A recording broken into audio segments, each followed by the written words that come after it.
I'm doing an hour and 15 minutes with eighth graders right now, and it seems like an awful long time, but it can be done.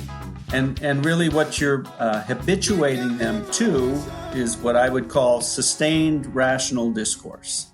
Yes. Yeah. And the sustained seems to be the hardest part. Well, it does. But the other thing about the selection of the topic, certainly it needs to have some profundity to it and so forth. But I always remind the kids, choose something that you're interested in, and if you're writing a paper over the course of the year, you choose something that you can fall in love with. Yeah.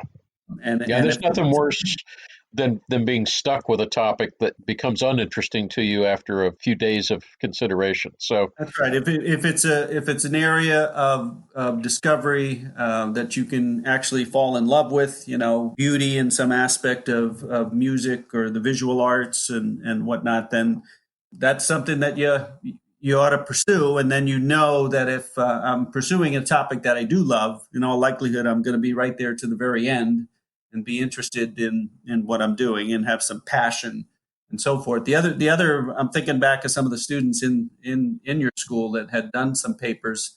I remember one year a student asking, well, can we do something that we've never done before? Mm-hmm. Yeah. Oh, by all means, right? Something that you've always thought you'd like to delve into, and you've never had the opportunity. Here's your opportunity. So those were the best conversations that you had all year long. Was when you got to the end, and the students were actually reading each other's papers. And the benefit I would always tell them, we actually have the author here at the table, so we can really delve into these questions, and you can find out what kinds of challenges they met along the way.